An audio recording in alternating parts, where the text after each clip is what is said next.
ကဲယူမရှိကြတဲ့မောင်သူခိုင်တူဝန္ဒနာရှင်ကြီးကိုမတော်များအားလုံးပဲမင်္ဂလာပါဗျာနော်ကဲဝင်လာသူတွေအားလုံးပဲချင်မျိုးတွေလက်မလေးတရားတစ်ချက်စီနေထားပြီဗျာနော်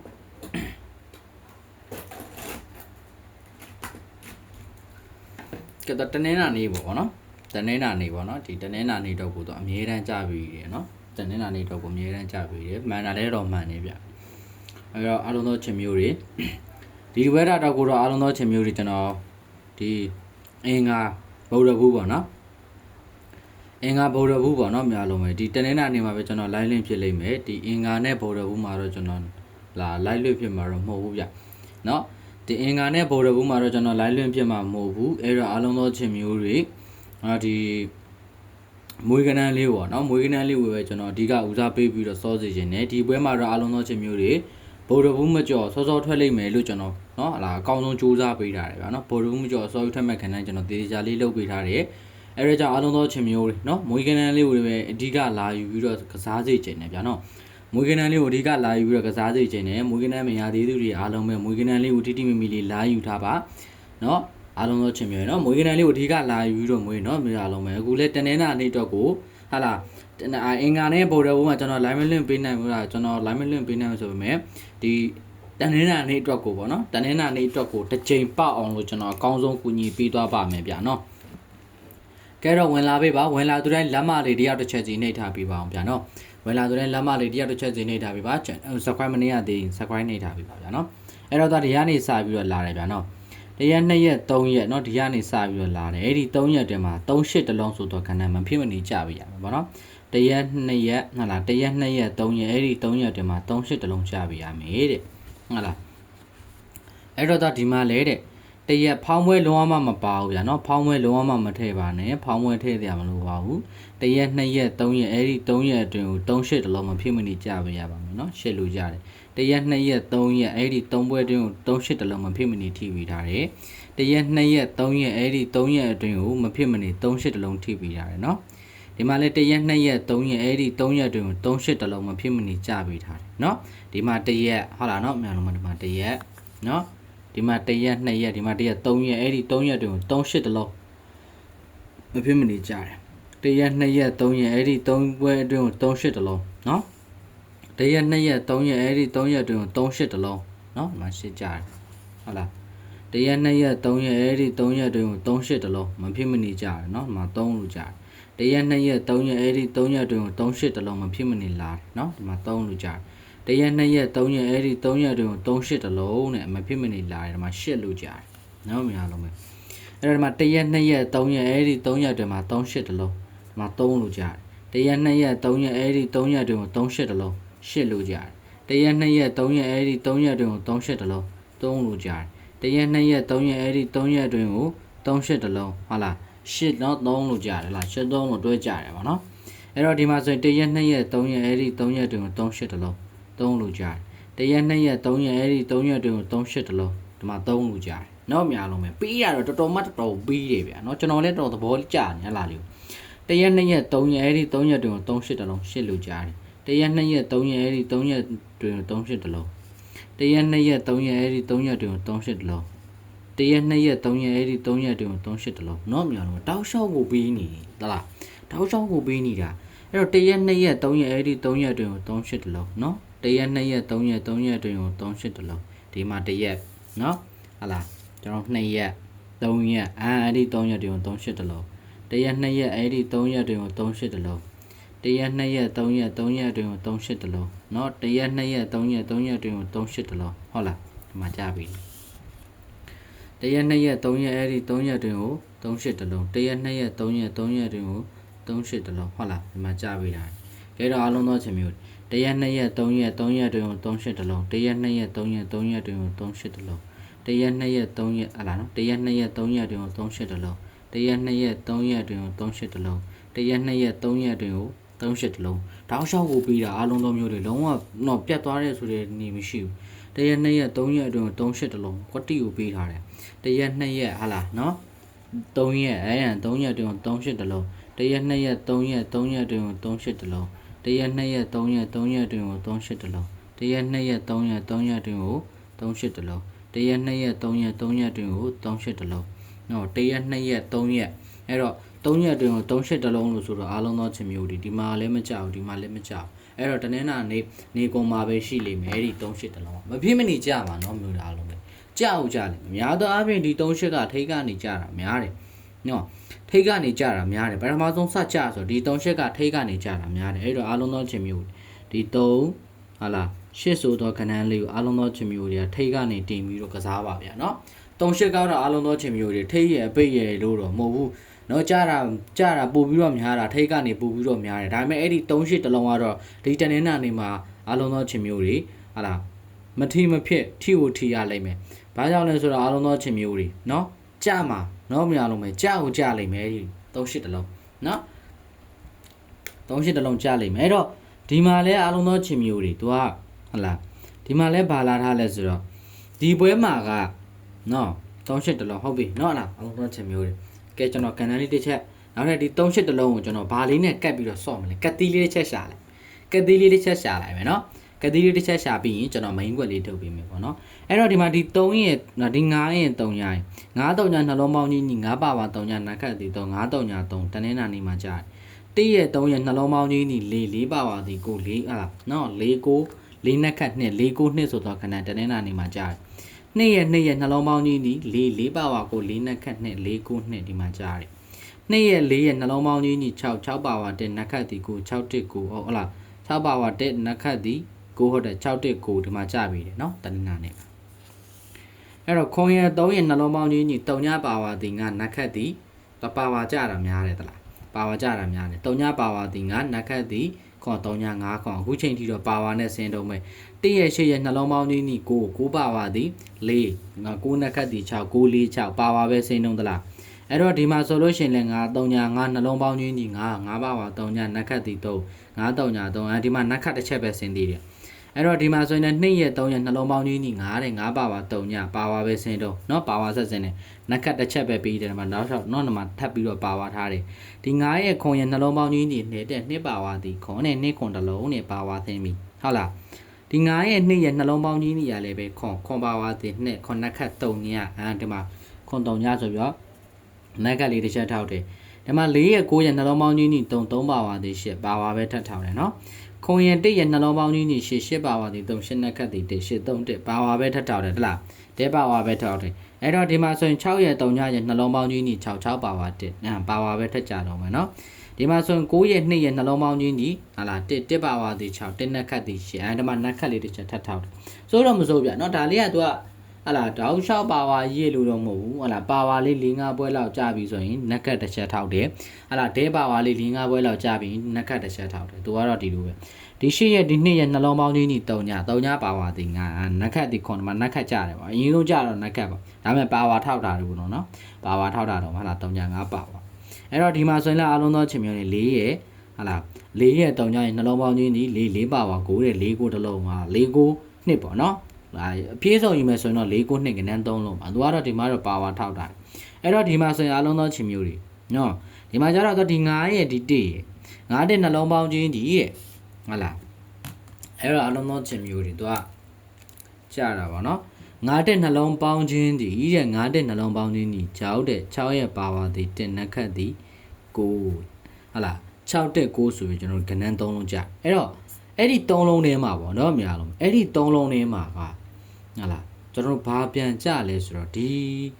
ီအခုနောက်ပိုင်းမှာပေါ့နော်ဒီအခုနောက်ပိုင်းမှာကတဲ့သူကဟုတ်လားဘလူလေးတွေလာလဲဆိုတော့เนาะဒီမှာကအားလုံးသောချင်းမျိုးတွေเนาะ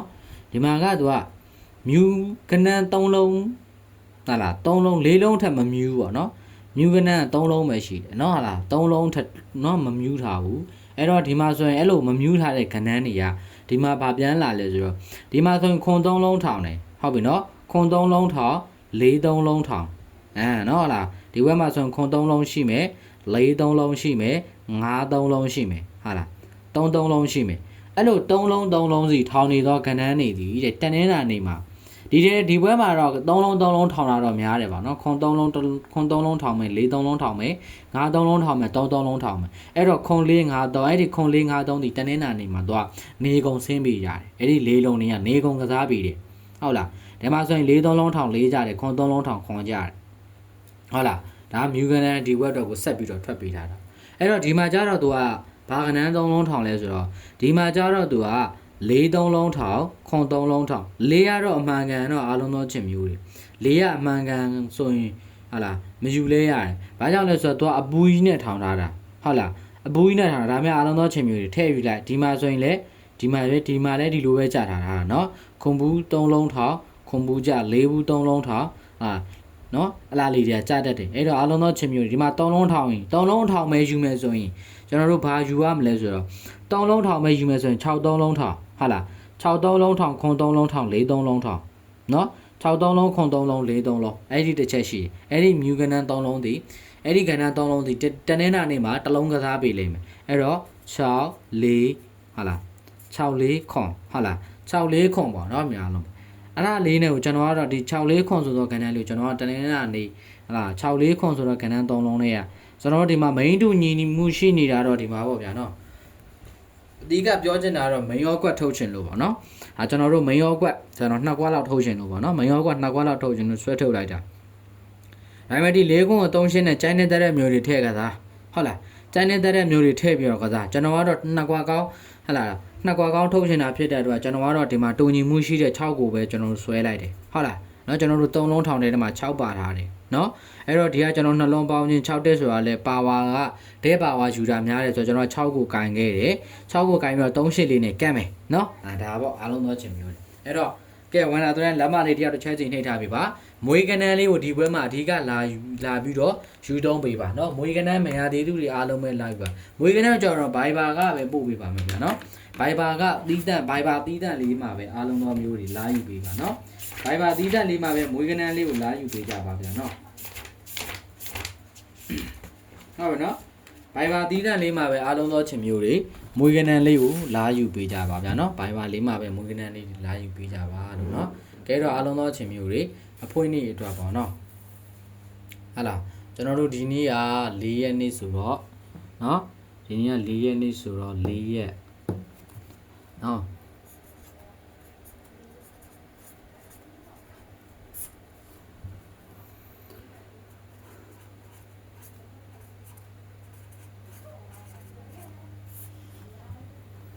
6ရက်နေ့တရက်စာပေါ့နော်မရလုံးမဲဒီထဲမှာကျွန်တော်စိတ်ကြိုက်အော်ဒီထုတ်မယ်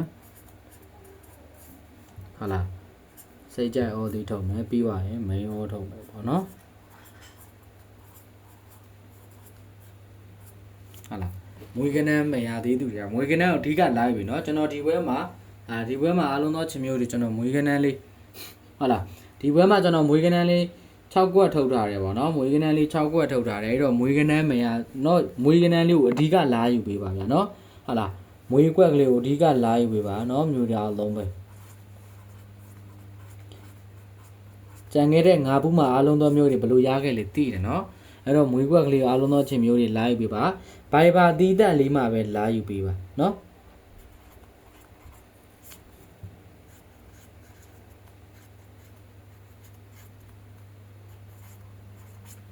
ဘိုင်ဘာတီးတက်မှာပဲလာယူပါရိုးရိုးမက်စစ်မှာဟိုင်းတာတို့ဖုန်းခေါ်တာမျိုးဆိုရင်တော့ကျွန်တော်လုံးဝပို့ပေးလို့အဆင်ပြေမှာမဟုတ်ဘူးဘာကြောင့်လဲဆိုတော့ကျွန်တော်ခရီးသွားနေနေဟာလားခရီးသွားမှာမို့လို့ပေါ့နော်ခရီးသွားမှာမို့လို့ဖုန်းခေါ်တာတို့မက်ဆေ့ကနေဟိုင်းတာဆိုရင်ကျွန်တော်ခဏလုံးဝပို့ပေးမှာမဟုတ်ဘူးရိုးရိုးမက်ဆေ့ကလည်းကျွန်တော်လုံးဝပို့မှာမဟုတ်ဘူးဗျာနော်ဘိုင်ဘာတီးတက်ဘိုင်ဘာမှာလာယူတဲ့လူတွေဆိုရင်ကျွန်တော်အကုန်လုံးပို့ပေးပါမယ်ဘိုင်ဘာတီးတက်မယ်ပို့ပေးတာဖြစ်တဲ့အတွက်ဘိုင်ဘာမှာလာယူတဲ့လူတွေမှန်တယ်များအကုန်ရပါမယ်ဗျာနော်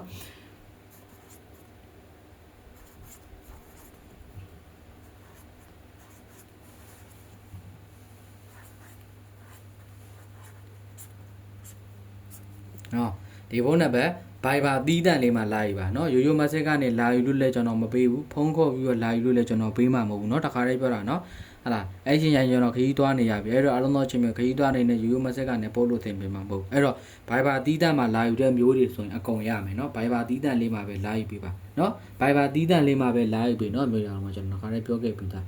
အဲ့တော့ဒီမှာဆိုရင်တုံးနဲ့ဆိုရင်ဟာလားတုံးတဲ့3ကို8တဲ့8ကိုနော်မရလို့မယ်ဒီကနန်းလေးနှစ်ခွက်ကတော့အလုံးသောချင်းမျိုးတွေကြိုက်နေတိုက်တော့ကာတို့ပေါ့နော်ဒီ main order မှာတို့ကမှာတော့ဒီကနန်းလေး၄ခွက်ပေါ့နော်ဒါပေမဲ့အလုံးသောချင်းမျိုးတွေ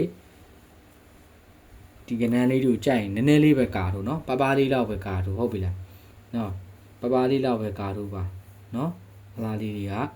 ဒီမှာနော်မရလို့ကာတို့ရမယ်ကနန်းပပလေးပဲကာတို့ရမယ်ကနန်း3 4 3ခွန်ဟုတ်လားပြီးသွားရင်6 4 6ခွန်ဒါလေးတို့အားလုံးသောခြင်းမျိုးကြီးပပလေးတွေဟုတ်လားနော်ထိုးရင်းကြီးလောက်ပဲပေါ့နော်မျိုးအားလုံးပဲဒါထောင်ကနန်းနဲ့မစောရင်တော့မှရာကနန်းလေးလောက်ပဲထည့်ဆက်နော်ဒီကနန်းလေး၄ခွက်အဲ့ဒီကနန်းလေး၄ခွက်ကတော့ထောင်ကနန်းလေးတော့မစောချင်တော့ရာကနန်းလေးလောက်ထည့်တော့ပေါ့နော်ပြီးသွားရင်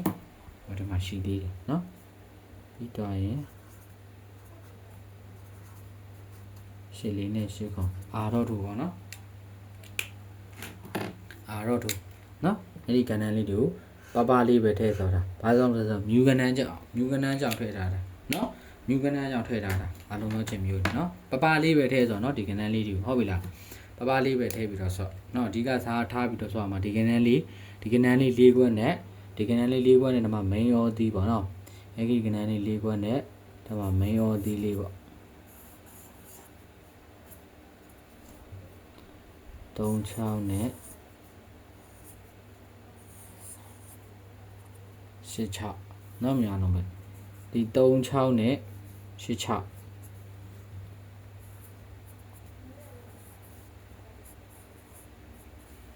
3 6နဲ့6အဲ့ဒီကဏ္ဍလေးနှစ်ကွက်ကိုအာထိုးပါနော်များလုံးပဲ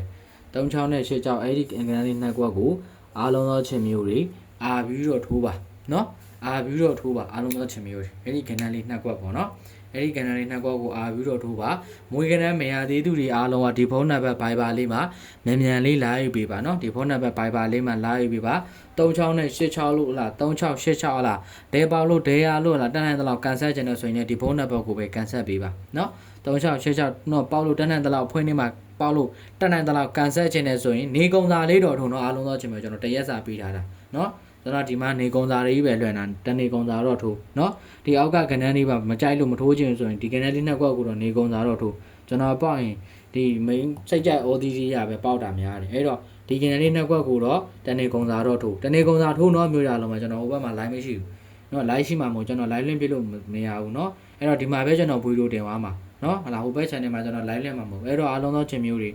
နော်ဒီကဏ္ဍလေးနှစ်ကွက်ကိုတနေကုံစာထိုးနော်ဒီကဏ္ဍလေးနှစ်ကွက်ကိုတနေကုံစာထိုးတော့အားလုံးသောကျွန်တော်နော်ဟလာတနင်္လာနေ့ကနေမှဗုဒ္ဓဘုနေ့ထိကျွန်တော် line မရှိဘူးနော်တနင်္လာနေ့ကနေမှဗုဒ္ဓဘုနေ့ထိကျွန်တော် line မရှိဘူးအဲ့တော့ဒီနေတိုင်းကဏ္ဍလေးနော်တနင်္လာနေ့ကျွန်တော်တနင်္လာနေ့တနေ့တာပဲတင်လို့ရမှာအဲ့တော့ဒီကဏ္ဍလေးနှစ်ကွက်ကိုပဲတနင်္လာနေ့မှာနေကုန်ထုတ်တစ်ချိန်ပေါက်လိုက်မယ်နော်တစ်ချိန်ပေါက်လိုက်မယ်ဟုတ်ပြီလားအဲ့တော့အားလုံးသောချင်းမျိုးတွေနော်တန်းပေါက်တဲ့အချိန်တန်းတန်းတလောက်ပဲကန်ဆက်တန်းတန်းတလောက်ကန်ဆက်ခြင်းနဲ့ဆိုတဲ့မျိုးတွေဒီဖုန်းနံပါတ်ကိုပဲဆက်သွယ်ပေးပါနော်မွေကနန်းယူမယ်ဆိုတဲ့မျိုးတွေလည်း Viber ကပဲဒီဖုန်းနံပါတ်ကလေးကိုဆက်သွယ်ပေးပါနော်လက်မလေးမနေ့ကသေးသောမျိုးတွေအားလုံးပဲလက်မလေးတယောက်တစ်ချက်စီနှိပ်ထားပေးပါနော်လက်မလေးမနေ့ကသေးတဲ့မျိုးတွေအားလုံးပဲလက်မလေးတယောက်တစ်ချက်စီနှိပ်ထားပေးပါ channel ကို subscribe မနေ့ကသေးတဲ့ channel ကို subscribe နှိပ်ထားပေးခဲ့ကြပါဦးခင်ဗျာကဲအားလုံးသောမျိုးတွေအားလုံးပဲဘိုင်းပါပါဗျာနော်